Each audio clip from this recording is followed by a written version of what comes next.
Domestic violence is a growing problem in Georgia, and advocates say the victims aren't just women and children. A new report released today suggests men are being victimized a lot more than we think.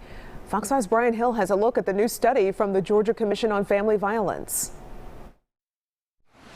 The 20-page report is the state agency's first study focusing on male victims of family or domestic violence. The Georgia Commission on Family Violence hopes this study will help educate law enforcement and other community stakeholders about the challenges men face and why their assaults often fall through the cracks.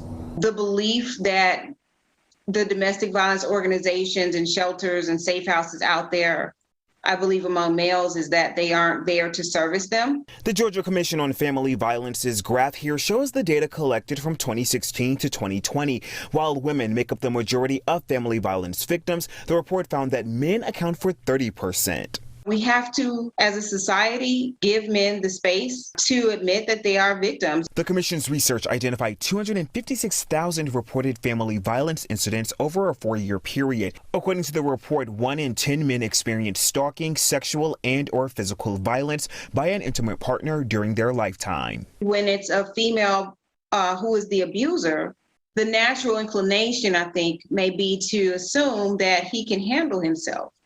The agency believes the number of male victimization is much higher and isn't reported primarily due to social norms around gender roles, the idea of disbelief by law enforcement and other stakeholders, and a perceived lack of services for men. If there's a male identified at the scene who is a victim, I think there is an unconscious bias, so men may not get referrals at the scene for services. The report says that all victims experience barriers to reporting their abuse and getting support. However, they say male victims face barriers that are intensified by socially normalized perceptions of men as perpetrators of violence.